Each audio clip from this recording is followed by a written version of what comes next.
എല്ലാ മാന്യ പ്രേക്ഷകർക്കും GV സൊല്യൂഷൻസിൻ്റെ മറ്റൊരു വീഡിയോയിലേക്ക് സ്വാഗതം. ഇന്ന് നമ്മൾ ജീവിക്കുന്ന ഈ അത്യാധുനിക ലോകത്ത് HDMI കേബിൾ ഇല്ലാണ്ട് നമുക്ക് ഒരു കാര്യവും സാധിക്കാത്തൊരവസ്ഥയിലേക്കാണ് കാര്യങ്ങൾ ചെന്നെത്തിയിരിക്കുന്നത്. നമുക്കറിയാം, ഏതൊരു ഡിവൈസ് എടുത്താലും അതിൽ HDMI കേബിൾ എന്തായാലും മാൻഡേറ്ററി ആയ ഒരു അവസ്ഥയാണ് ഉള്ളത്.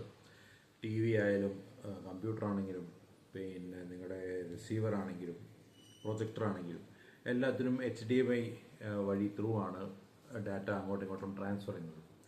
പക്ഷേ HDMI തന്നെ പല വേർഷൻസും ഇറങ്ങിയിട്ടുണ്ട്. 1.4 ഇറങ്ങിയിരുന്നു, അതിനുശേഷം 2.0 ഇറങ്ങി, പിന്നെ 2.1 ഇറങ്ങി, ഇപ്പോൾ അത് ലേറ്റസ്റ്റ് 2.2 ഇറങ്ങി. അപ്പോൾ ഇതിൻ്റെ ഡീറ്റെയിൽസിനെ കുറിച്ചൊരു വ്യക്തത ഇല്ലാതെ, അല്ലെങ്കിൽ ഏതൊക്കെ സിനാരിയോയിൽ ഏതൊക്കെ ടൈപ്പ് HDMI കേബിളാണ് ഉപയോഗിക്കേണ്ടത് എന്നുള്ള ഒരു ക്ലാരിറ്റി ആർക്കുമില്ല, അല്ലെങ്കിൽ കുറേ അവ്യക്തത ഉള്ളതായിട്ട് എനിക്ക് തോന്നി. അപ്പം അതിനെക്കുറിച്ചാണ് ഇന്നത്തെ വീഡിയോ. അപ്പോൾ എന്താണ് ഈ HDMI കേബിൾ എന്നുള്ളത് ആദ്യം നമുക്ക് പരിശോധിക്കാം. പഴയ കാലഘട്ടങ്ങളിൽ, അതായത് പണ്ട് DVD പ്ലെയറോ അല്ലെങ്കിൽ VCD പ്ലെയറോ ഉള്ള സമയത്ത് നമുക്ക് ഇവർക്കറിയാം, കോമ്പോസിറ്റ് ഔട്ടാണ് ഉണ്ടായിരുന്നത്. വീഡിയോക്ക് മഞ്ഞ ഒരു കോഡും അതുപോലെ തന്നെ ഓഡിയോന് ചുവപ്പും വെള്ളയും, അതായത് സ്റ്റീരിയോ ലെഫ്റ്റ് ആൻഡ് റൈറ്റ് എന്നുള്ള കോൺസെപ്റ്റേ ഉണ്ടായിട്ടുള്ളൂ. അതായിരുന്നു തുടക്കത്തിലുണ്ടായത്. അത് കഴിഞ്ഞ് പിന്നെ DVD പ്ലെയർ, അതായത് 96 തോന്നുന്നു DVDs ആദ്യം ഇറങ്ങിയത്.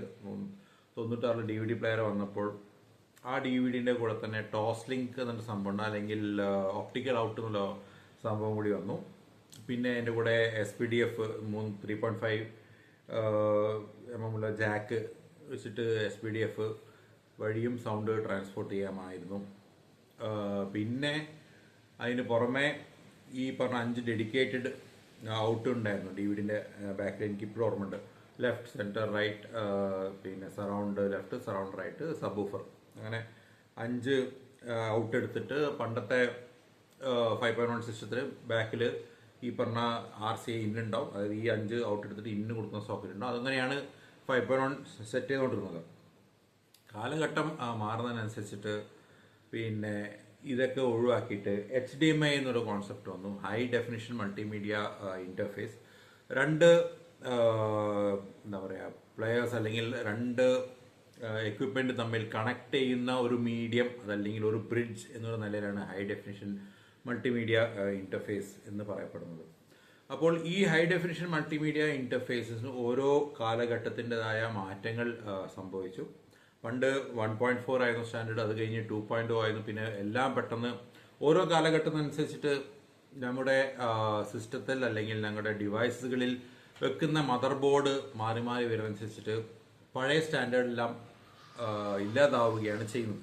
ഓക്കെ, പക്ഷേ അതിൻ്റെ ഒരു ഗുണം എന്താ വെച്ചിട്ടുണ്ടെങ്കിൽ, പഴയ ഫോമാറ്റ് ഇല്ലാതായെങ്കിൽ പോലും ഇപ്പോഴത്തെ ലേറ്റസ്റ്റ് HDMI ബാക്ക്വേർഡ്സ് കോമ്പാറ്റബിൾ ആണ്. അതായത് പഴയ ഫോമാറ്റും സപ്പോർട്ട് ചെയ്യും, ഇതുവരെയുള്ള ലേറ്റസ്റ്റ് ഫോമാറ്റും സപ്പോർട്ട് ചെയ്യും. ഓക്കെ, അപ്പം നമുക്ക് നോക്കാനുള്ള ബേസിക്കലി 3 വേർഷൻസ് ആണ് HDMI ഉള്ളത്. ഒന്ന് 2.0, ഒന്ന് 2.1, ഇപ്പോഴത്തെ ലേറ്റസ്റ്റ് 2.2. അപ്പം എന്താണ് ഈ 2.0 കൊണ്ടുള്ള ഗുണം എന്ന് നോക്കാം നമുക്ക്. 2.0യെ സംബന്ധിച്ചോളം അതിൻ്റെ സ്പീഡ് 16 GB/s ആണ്, 16 Gbps. ഈ 16 GB/s speed, data transfer speed നടക്കുമ്പോൾ നമുക്ക് ഒരു ബ്ലൂറേ പ്ലെയറിൽ നിന്നും ഉള്ള ഓഡിയോ, വീഡിയോ, അതായത് 4K 60 Hz വരെയുള്ള ഓഡിയോയും വീഡിയോയും, അതുപോലെ തന്നെ ഡോൾബി അറ്റ്മോസ്, DTS:X വരെയുള്ള ഓഡിയോ സപ്പോർട്ട് ചെയ്യും. അതിനാണ് 16 Gbps-ൻ്റെ സ്പീഡ് ധാരാളമാണ് 2.0 എന്ന് പറഞ്ഞ വേർഷനിൽ. അതായത് ബേസിക്കലി നിങ്ങൾ ഫുൾ ബാൻഡ് വിത്ത് കവർ ചെയ്യാൻ ഉദ്ദേശിക്കുന്നില്ല, അതായത് 4K 120 Hz വരെ പോകാൻ ഉദ്ദേശിക്കുന്നില്ല. ഡോൾബി ഡിജിറ്റൽ പ്ലസിൽ വരുന്ന ഡോൾബി അറ്റ്മോസ്, അതായത് ലോസി ആയിട്ടുള്ള ഡോൾബി അറ്റ്മോസെ നിങ്ങൾ, അതായത് സ്ട്രീമിംഗ് ഡിവൈസസ് ത്രൂ വരുന്ന ഡോൾബി അറ്റ്മോസ് മാത്രമേ നിങ്ങൾ, അതായത് ഫുൾ ഫ്ലെജ്ഡ് ആയിട്ട് ഒരു 4K ബ്ലൂറേ പ്ലെയറോ അല്ലെങ്കിൽ 4K ഡിസ്കോ നിങ്ങൾ ഉപയോഗിക്കാൻ പോകുന്നില്ല. Strictly speaking, streaming devices through ആണ് നിങ്ങൾ ഡോൾബി അറ്റ്മോസ് മാത്രം കേൾക്കാൻ ആഗ്രഹിക്കുന്നതെങ്കിൽ നിങ്ങൾക്ക് 2.0 ധാരാളം മതി. പക്ഷേ ഇപ്പോഴത്തെ ലേറ്റസ്റ്റ് ബോർഡ് 2.0 അല്ലെങ്കിൽ പിന്നെ അതിന് ശേഷം 2.0B വന്നിരുന്നു, കുറച്ചും കൂടി എൻഹാൻസ്ഡ് ആയിട്ടുള്ള കാര്യങ്ങൾ. അതിനുശേഷം ഇപ്പോഴത്തെ ലേറ്റസ്റ്റ് 2.1 വേർഷനുള്ള പിന്നെ HDMI ബോർഡാണ് ഇപ്പോൾ എല്ലാത്തിലും ഉള്ളത്. അപ്പോൾ എന്താണ് ഈ 2.1? 2.1 കൊണ്ട് വ്യത്യാസം 2.0ൽ 16 Gbps/s ആയിരുന്നെങ്കിൽ 2.1ൽ 48 Gbps/s ആയി. അപ്പോൾ എത്ര മടങ്ങ് കൂടി? ഓക്കെ, 16 48, ഓൾമോസ്റ്റ് 4 മടങ്ങ്, 4 മടങ്ങ് അടുത്തോളായി. അപ്പം അത്രയും ബാൻഡ് വിത്ത് കൂടുമ്പോൾ ഉണ്ടാകുന്ന വ്യത്യാസം എന്താ വെച്ചിട്ടുണ്ടെങ്കിൽ, ഒന്ന് അതിൽ സപ്പോർട്ട് ചെയ്യാൻ പറ്റുന്ന വേരിയബിൾ റിഫ്രഷ് റേറ്റ് സപ്പോർട്ട് ചെയ്യാൻ അതിന് സാധിക്കും. എന്താണ് ഈ വേരിയബിൾ റിഫ്രഷ് റേറ്റ്? നമുക്ക് പല മീഡിയാസും അല്ലെങ്കിൽ പല കാര്യങ്ങളും ഷൂട്ട് ചെയ്തിരിക്കുന്ന പല ഫ്രെയിം റേറ്റിലാണ്. ഇപ്പോൾ സിനിമ 24 frames/s ആണ്, ചില സിനിമ 30, 40, ചിലത് 60 വരെ പോവാറുണ്ട്. അപ്പോൾ Gemini man for example 60 frames/s ആണ് ഷൂട്ട് ചെയ്തത്. അപ്പോൾ ഇത്രയും ഫ്രെയിം റേറ്റ് അല്ലെങ്കിൽ ഫാസ്റ്റ് പേസ്ഡ് ആയിട്ടുള്ള ഫ്രെയിംസ് വരുമ്പോൾ അത് സപ്പോർട്ട് ചെയ്യാൻ അത്രയും ബാൻഡ് വിത്ത്, അത്രയും ഡാറ്റ കോൺസ്റ്റന്റ്ലി ആ cable through movement without any hindrance നടക്കുമ്പോൾ മാത്രമേ അത് കറക്റ്റായിട്ട് അത് പ്ലേ ചെയ്യാൻ പറ്റുള്ളൂ. അത് മാത്രമല്ല സൗണ്ടും ഇതുപോലെ തന്നെ ഞാനിതിനു മുമ്പും ചെയ്ത വീഡിയോ പറഞ്ഞതാണ്, കംപ്രസ്ഡ് ഓഡിയോ ഉണ്ട്, അൺകംപ്രസ്ഡ് ഓഡിയോ ഉണ്ട്.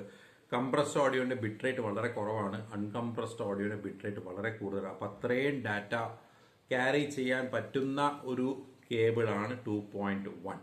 ഓക്കെ, അതിൽ വേരിയബിൾ റിഫ്രഷ് റേറ്റിനെ കുറിച്ച് ഞാനിപ്പോൾ പറഞ്ഞിട്ടുള്ളൂ. പിന്നെയുള്ള അടുത്തൊരു ഫീച്ചറാണ് auto low latency mode. Gaming ചെയ്യുന്നവർക്ക് അതിൻ്റെ ഗുണങ്ങൾ എന്താണെന്ന് അനുഭവിച്ചിട്ടുണ്ടാവും. നമുക്കറിയാം, നമ്മളിപ്പം TV-യിലാണ് ഗെയിം കളിക്കുന്നതെങ്കിൽ, അതായത് ഞങ്ങളുടെ കയ്യിലുള്ള റിമോട്ടും നിങ്ങളുടെ സ്ക്രീനിൽ കാണുന്ന ഇമേജും തമ്മിലുള്ള നിങ്ങളുടെ ഒരു ബട്ടൺ അമർത്തി കഴിഞ്ഞാൽ ആ റിയാക്ഷൻ അവിടെ എത്ര മൈക്രോ സെക്കൻഡ്സിനുള്ളിൽ നടക്കുന്നു എന്നുള്ളതാണ് ഓട്ടോ ലോ ലേറ്റൻസി മോഡ്. പ്രൊജക്ടേഴ്സിന് പൊതുവേ ലേറ്റൻസി മോഡ് കൂടുതലാണ്. എങ്ങനെ നോക്കിയാൽ ഒരു 16 millisecond മുതൽ 20 millisecond വരെ പ്രൊജക്ടേഴ്സിൽ ഓക്കെയാണെന്ന് പറയുന്നത്. അപ്പോൾ variable refresh rate auto low latency mode ഉള്ളത് കാരണം ഗെയിമിംഗ് ഒരു സ്മൂത്ത് എക്സ്പീരിയൻസ് ആയിട്ട് ഈ 2.1 HDMI കേബിൾ ത്രൂ നമുക്ക് നടത്താൻ പറ്റും. മറ്റൊരു സവിശേഷത ഉള്ളത് 4K 120 Hz വരെ സപ്പോർട്ട് ചെയ്യും, 8K 60 Hz വരെയും സപ്പോർട്ട് ചെയ്യും. 2.0ൽ 4K 60 Hz വരെ സപ്പോർട്ട് ചെയ്യുന്നുണ്ടായിരുന്നെങ്കിൽ 2.1ൽ 4K 120 Hz വരെ സപ്പോർട്ട് ചെയ്യുന്ന ഫുൾ ബാൻഡിത്തും 8K 60 Hz വരെയും സപ്പോർട്ട് ചെയ്യുമായിരുന്നു. ഇതാണ് 2.0ഉം 2.1ഉം തമ്മിലുള്ള ബേസിക് ആയിട്ടുള്ള ഡിഫറൻസ്. പിന്നെ ഉള്ളത് ഇതിന്റെ പ്രൈസ്. ഓഫ് കോഴ്സ് 2.1 കേബിളിന് വില കുറച്ചും കൂടി കൂടുതലാണ്. ഇനിയിപ്പോഴത്തെ ലേറ്റസ്റ്റ് സ്റ്റാൻഡേർഡ് വന്നിരിക്കുന്നത് 2.2 എന്ന വേർഷൻ ഇറങ്ങിയിട്ടുണ്ട്. അപ്പോൾ ഈ 2.2 ആയിട്ട് കോമ്പാറ്റബിൾ ആയിട്ടുള്ള ഡിവൈസസ് ഒന്നും ഇറങ്ങിയിട്ടില്ല. ഇൻഫാക്ട് അതിന്റെ പണിപ്പുരയിലാണ് കാര്യങ്ങൾ നടന്നുകൊണ്ടിരിക്കുന്നത്. അതിന്റെ കാര്യങ്ങൾ പഠിച്ച് വരുന്നേ ഉള്ളൂ. അപ്പോൾ അതിന്റെ ഗുണം എന്താ വെച്ചാൽ 96 GB/s ആണ് 2.2 HDMI കേബിളില് സ്പീഡുള്ളത്. 96 GB/s നിങ്ങൾക്ക് ആലോചിക്കാം. പിന്നെ മറ്റൊന്ന് പറയാനുള്ളത് 2.1 വേർഷനിൽ 4K സപ്പോർട്ട് ചെയ്യും. അതായത് 4K നമുക്ക് അറിയാലോ, HDR ഹൈ ഡൈനാമിക് റേഞ്ച് എന്നുള്ളൊരു സംഭവമാണ് 4Kയിലുള്ളത്. അതായത് സ്റ്റാൻഡേർഡ് ഡൈനാമിക് റേഞ്ചിനെക്കാട്ടിയും കുറച്ചും കൂടി ഹയർ ഡൈനാമിക് റേഞ്ച് കൊണ്ട് ഉദ്ദേശിക്കുന്നത് the difference between black and white.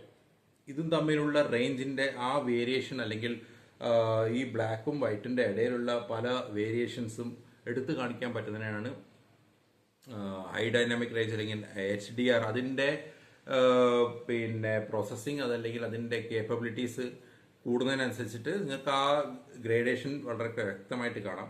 Okay, അപ്പം ഈ 2.1ൽ സ്റ്റാറ്റിക് HDR മാത്രമേ സപ്പോർട്ട് ചെയ്യാറുള്ളൂ. എന്താണ് ഈ സ്റ്റാറ്റിക് HDR? ഒരു ലിമിറ്റഡ് ഹൈ ഡൈനാമിക് റേഞ്ച്, അല്ലെങ്കിൽ ഇന്ന ലെവൽ മുതൽ ഇന്ന ലെവൽ വരെ ആ ഡൈനാമിക് റേഞ്ച് മാത്രമേ സപ്പോർട്ട് ചെയ്യാറുള്ളൂ. അതുപോലെ തന്നെ കളറിലും അതിനൊരു പരിമിതിയുണ്ട്.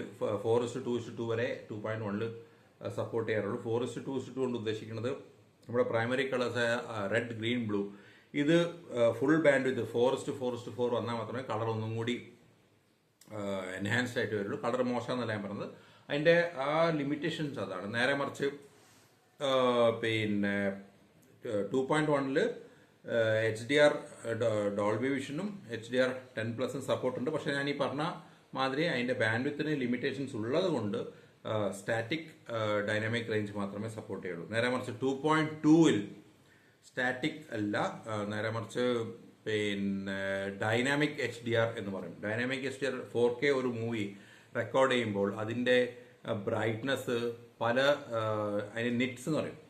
ഓക്കെ, 100 നിറ്റ്സ് മുതൽ 10,000 നിറ്റ്സ് വരെ അതിൻ്റെ ബ്രൈറ്റ്നസ് ലെവൽ പീക്ക് ഔട്ട് ആവാം. അപ്പോൾ ഓരോ സീൻ അനുസരിച്ച് ഇതിങ്ങനെ കയറിയും കുറഞ്ഞും കളിക്കും.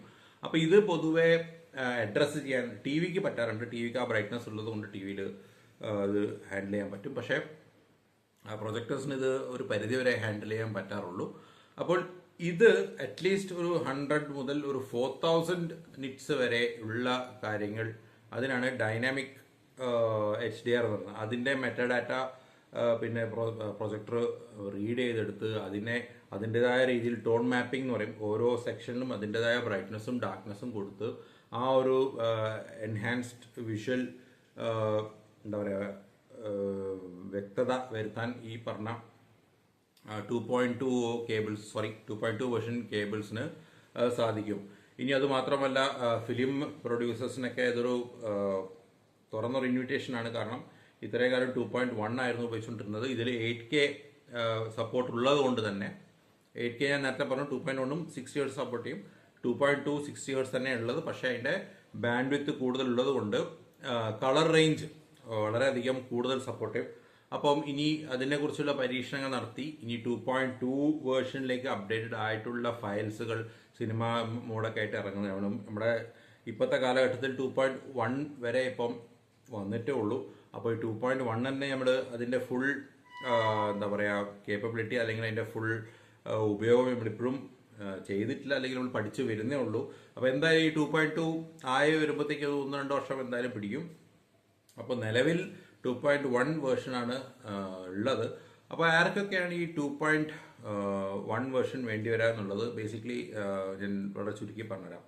നിങ്ങളുടെ ഇപ്പോഴത്തെ 1080p ആണ് നിങ്ങളുടെ ടി വി അല്ലെങ്കിൽ പ്രൊജക്ടർ അല്ലെങ്കിൽ ലോസ്ലെസ് ഓഡിയോ, അതായത് ലോസ്ലെസ് ഡോൾബി അറ്റ്മോസ് ആണ്, അതായത് 5.1ന്റെ മേലെ എൻകോഡഡ് ആയിട്ടുള്ള ഡോൾബി അറ്റ്മോസ് ആണ് നിങ്ങൾ കേൾക്കാൻ ഉദ്ദേശിക്കുന്നതെങ്കിൽ 2.0 ധാരാളമാണ്. അതിന് നിങ്ങൾക്ക്, അതായത് ഇൻ ഫ്യൂച്ചർ നിങ്ങൾ അപ്ഗ്രേഡേഷൻ ഒന്നും ചെയ്യാൻ ഉദ്ദേശിക്കുന്നില്ലെങ്കിൽ ഡെഫിനറ്റ്ലി നിങ്ങൾക്ക് ആ കേബിൾ മതി. ഞാനത് പറയാൻ കാരണം ഡിവൈസസ് മാറി വരും. പക്ഷേ കേബിളിങ്ങും വയറിംഗ് ഒക്കെ നമ്മൾ ഒരു പ്രാവശ്യം ചെയ്യാറുള്ളൂ. അല്ലെങ്കിൽ ഓരോ ഡിവൈസ് വരുന്നതനുസരിച്ച് കേബിൾ പൊളിച്ച് വീണ്ടും പുതിയ കേബിൾ ഇടുക, അങ്ങനെ ചെയ്യാറുണ്ടോ?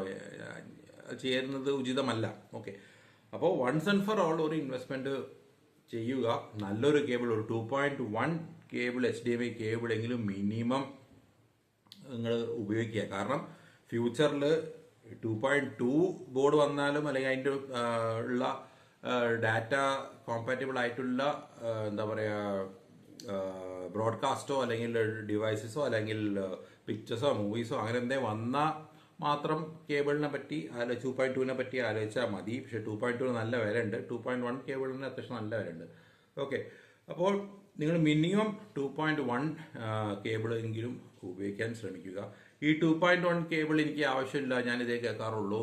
ഓക്കെ, പക്ഷേ 2.1 ഉപയോഗിച്ചത് കൊണ്ട് അതിൻ്റെ താഴോട്ടേക്കുള്ള കാര്യങ്ങളും കുറച്ചും കൂടി സ്മൂത്തറായിട്ട് നടക്കും. കാരണം ബാൻഡ് വിത്ത് കൂടുതലുള്ളതുകൊണ്ട് യാതൊരു വിധത്തിലുള്ള ഡിസ്റ്റോഷനോ അല്ലെങ്കിൽ തടസ്സമോ വളരെ ഈസി ആയിട്ട് കാര്യങ്ങൾ നടക്കും. ഇത് പറയുന്നെങ്കിൽ മനസ്സിലാവുന്ന ഭാഷയിൽ പറയുകയാണെങ്കിൽ ഒരു ഹൈവേ എടുക്കുക. ഓക്കെ, 4 വരിയുള്ള പാത, 4 വരിയുള്ള പാതയിൽ ഓരോ ലൈൻ കൃത്യമായിട്ട് മാർക്ക് ചെയ്തിട്ടുണ്ട്. ഇന്ന ലൈനിൽ ഇത്ര സ്പീഡ്, ഇന്ന ലൈനിൽ ഇത്ര സ്പീഡ്. ഓക്കെ, അപ്പോൾ അവിടെ ഒരു സ്മൂത്ത്നെസ് ഉണ്ട് അല്ലേ, കാര്യങ്ങൾക്കൊരു വ്യക്തത ഉണ്ട്. അവിടെ യാതൊരു വിധത്തിലുള്ള കൺജഷനോ എന്താ പറയുക കൺഫ്യൂഷനോ ഒന്നും ഇല്ല. ഇന്ന സ്പെയിനിൽ 60 km/h ആണെങ്കിൽ അത് കൃത്യമായിട്ട് 60 km/h പോകും. രണ്ടാമത്തെ ലൈനിൽ 100 km/h ആണെങ്കിൽ അയാൾ 100 km/h പോകും. അപ്പോൾ അവിടെ അങ്ങോട്ടും ഇങ്ങോട്ടും പോകുന്ന ആ സ്പീഡ് ഓക്കെ അത് കൃത്യമായിരിക്കും. ആർക്കും ഒരു ശല്യവും ഉണ്ടാവില്ല. നേരെ മറിച്ച് ഒരൊറ്റ സിംഗിൾ ലൈനായിരിക്കും. അങ്ങോട്ടും ഇങ്ങോട്ടും വണ്ടി പോകുന്നതിൻ്റെ ബ്ലോക്ക് ഉണ്ടാവാം, കുറേ നേരത്തേക്ക് ട്രാഫിക് ജാം ഉണ്ടാവാം. ഞങ്ങൾ എക്സാമ്പിൾ പറഞ്ഞുള്ളൂ. അപ്പോൾ ഇതേ സെയിം കോൺസെപ്റ്റ് തന്നെ എവിടെയും ബാൻഡ് വിത്ത് കൂടുക, അത് ലൈൻ കൂടുന്നതിനനുസരിച്ചിട്ട് നിങ്ങളുടെ data transfer will be smoother without any hindrance. നിങ്ങൾക്ക് ആ ലാഗൊന്നും ഫീൽ ചെയ്യില്ല. സൗണ്ടും പക്കയായിരിക്കും, പിക്ചറും പക്കയായിരിക്കും. അപ്പം ഏകദേശം ഞാൻ പറയാൻ ഉദ്ദേശിച്ചത് മനസ്സിലായെന്ന് ഞാൻ വിചാരിക്കുന്നു. അപ്പോൾ മറ്റൊരു വീഡിയോ വരുന്നതിനനുസരിച്ച് സൈനിങ് ഓഫ്. ബൈ.